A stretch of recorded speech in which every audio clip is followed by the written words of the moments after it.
Hi, welcome back to my channel. I'm Bree. In today's video, I thought I would do my favorite books of the year so far.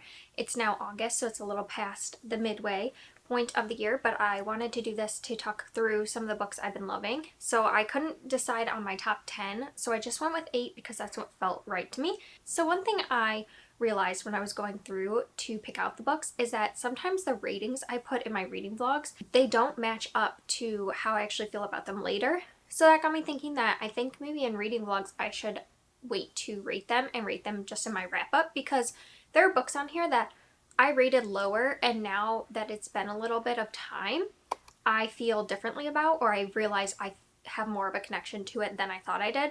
So I think that has caused me to have a whole existential crisis, and I'm rethinking how I rate things, and I think I was complicating it too much. All that to say is that some of these books may have had a lower rating than some other books that I've rated before, but these are just the ones that are sticking with me as things that I really feel like kind of show my taste and I keep gravitating towards and wanting to talk about. So without further ado, let's get into the video.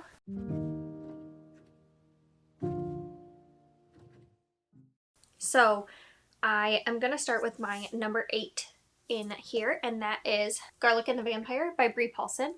I feel like this has to be the last just because I don't think a graphic novel is necessarily like going to be my favorite book of all time, but this is just one that every time I look at it I get so happy. I loved reading it. I loved the experience. I love the artwork in here, and it's just one that, like, when I think about books that I love, I automatically think of this one. So this is about Garlic, who is a garlic, and the town of Vegetables believes there's a vampire up in the castle, and Garlic is sent to hunt the vampire, and she's just such a sweet character. I love Carrot, and the relationships in here are just so sweet, and I think Brie Paulson's art style in here is just beautiful, like just so beautiful. It just puts you in a good mood, you know? The next one, which is my number 7 pick, is one that I think reflects where I maybe gave it a lower rating than what I actually feel like now. So that's Nettle and Bone by T. Kingfisher. I feel like when I originally said in my vlog, I maybe gave it like 4 stars, but I think it's 5 stars for me. I really can't think of anything that I dislike about it, and it's just one that I keep looking at it on my shelves, and I like it more than other things that I've rated 5 stars, so I'm like, why is it not a 5-star for me? So this is about a girl, Mara, and she's a princess. She's the youngest princess out of 3, and her sister is married to this evil prince, and she wants to kill him and save her sister, and so she goes on this whole adventure. And I just really like the themes of sisterhood and what would you do for your family, and also just talking about a princess and the autonomy they have over their lives and how she feels like a pawn in the bigger political game. I just thought it was really cute. T. Kingfisher always writes animal companions, and in this one it is a bone dog, and you can see it from the front cover. And I love the animal companion aspect. That's something I always love in stories. And I just thought that this was a really great, like, fairy tale type story that was a little bit darker, but also had just such great cast of characters and friendship in here. And it was a great, like, adventure story. And it's a novella, so it was really short, and I think it was like the perfect length for this kind of story. And I just can't wait to read more T. Kingfisher after this. So I'm really, really happy I read it, and it's definitely a favorite now. The next, I'm actually surprised it's lower on the list because I've been raving about it, but when I look at all the books I've read, it actually comes in number 6 for me, and that's the Book of Cold Cases by Simone St. James. So this was my first Simone St. James, and I absolutely loved it. Gave it 5 stars. It's about a woman who, in the late 70s, she is acquitted of murdering 2 men in their town, but everyone thinks she's still a lady killer, so she is, like, holed up in her mansion, and it's present day 2017.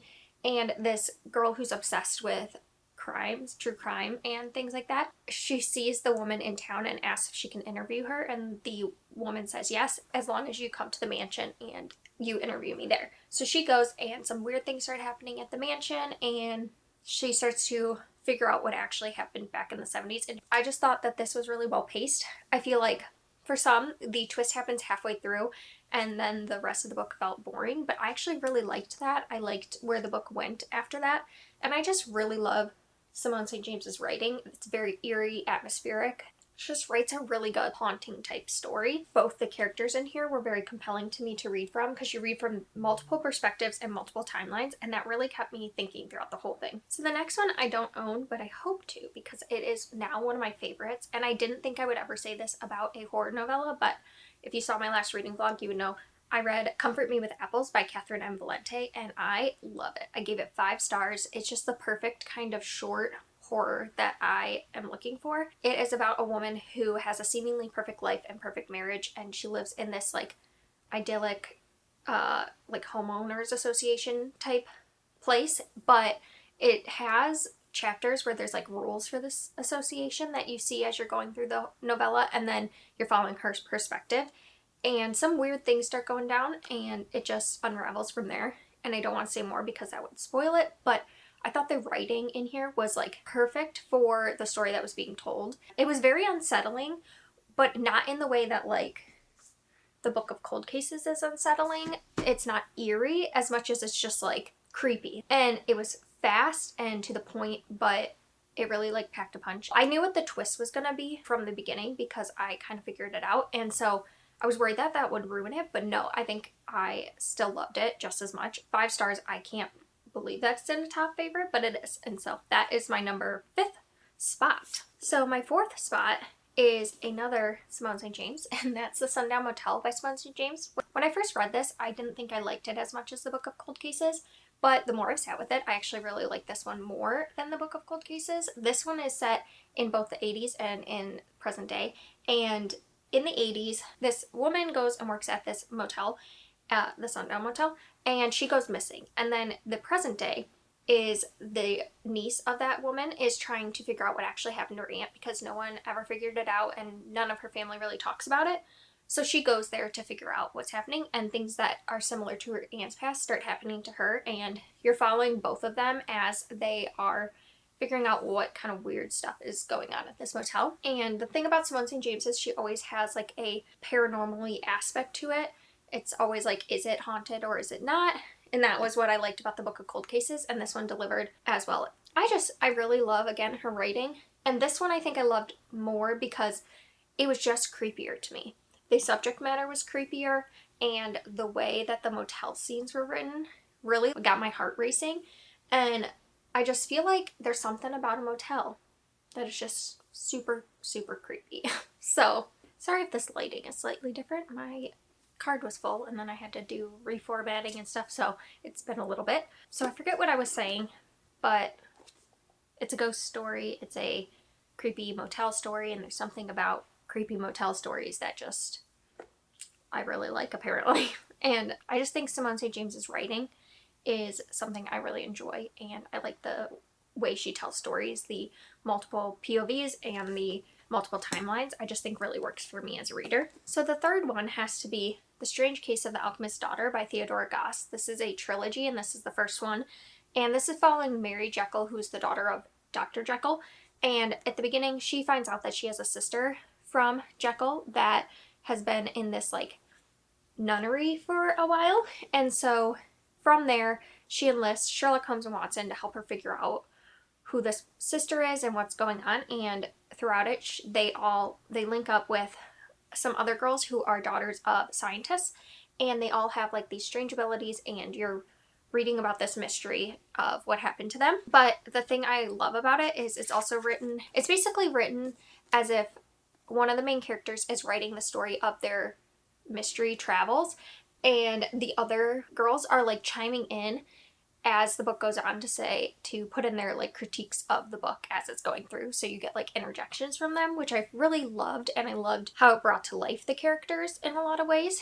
And I think that the mystery wasn't the strongest aspect of this, but the found family and the dynamics of all these girls and just like the backstory I really, really loved and connected to. And it was just like a great time, and it combined something I really love, which is retellings and mystery fantasy light, because in some ways I guess it would be speculative. So it's like the speculative elements of them being like creations of their fathers, and then the found family element of all of them coming together and living together, and then just the mystery aspect and bringing in Sherlock Holmes and Watson. All of that was made for me, so this just feels like a book was made for me. But I couldn't put it in my top 2 because I've only read the first one in the series, and the other 2 I've read more in the series, so I feel like I can't say that this will be over them in terms of series as a whole. So that's why this one is 3rd, but I really loved it. I don't think it's a book that everyone would love the same way, just because I think for some it might be too boring, but for me it was perfect. So my second one is probably no shock. The Rexford and Sloane series. So this is the first one, Murder on Black Swan Lane by Andrea Penrose.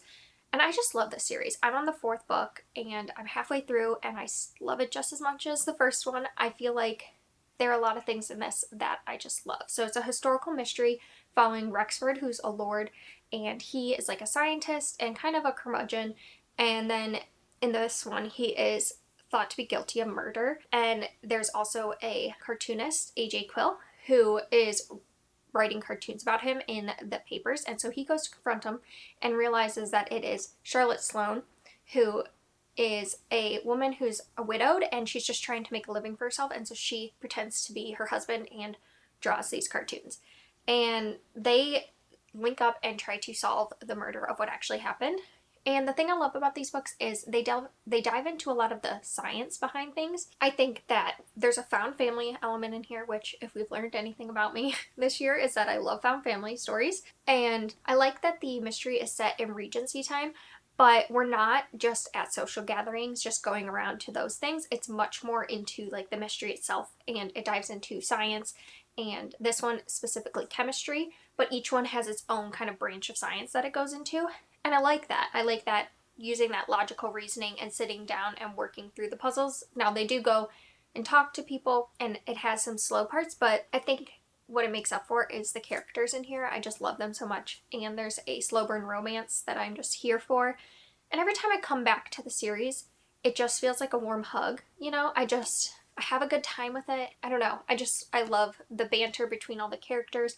I think every character that helps assist in these mysteries has their own personality, and I just love each one. I think that I've heard a lot of people talk about the Deanna Raybourn Veronica Speedwell series, and I haven't read that yet, but I feel like this might be a good comparison to that series. It feels like I might like that series for a lot of the same reasons as this, so if you're looking for like another one out of that, maybe try this series. I would highly recommend it. And then my favorite book of the year / series of the year so far is the Wayward Children series. This one is Every Heart a Doorway by Shauna Maguire. I can't believe I didn't read this till now.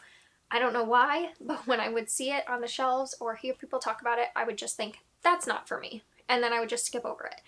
And I've realized I need to not do that because this has become my favorite series. This is a portal fantasy following children and going through their different portals and just their stories of their time in these portals, but also like the after effects of these portals. And I just love it. It's very like Alice in Wonderland without being as whimsical. It's a little darker, which I like from Nettle and Bone. Like that kind of vibe is in here for me, and it's adult too.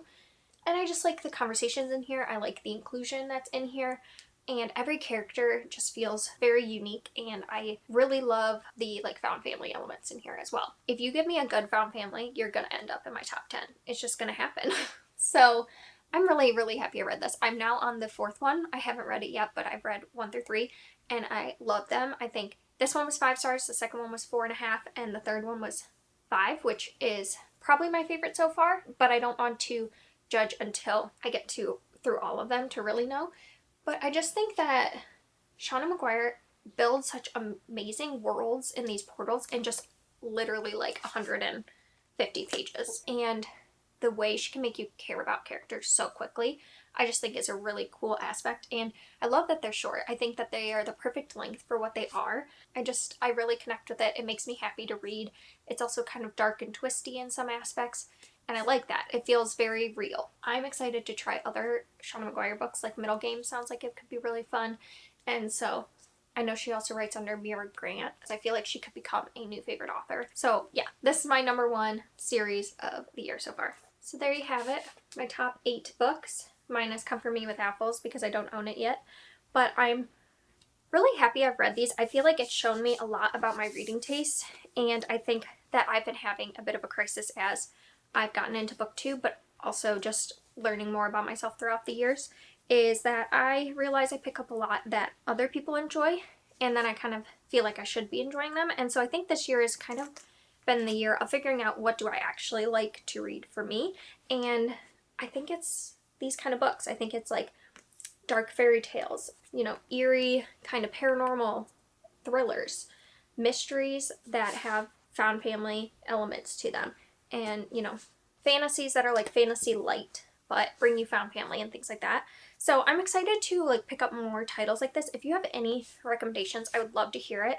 I have a couple on my TBR that I'm really excited to get to that I have high hopes for. So it's been a great reading year and really a year of learning my tastes. So those are my top books of the year, and I would love to hear your top books of the year or any recommendations you have for me of books similar to this.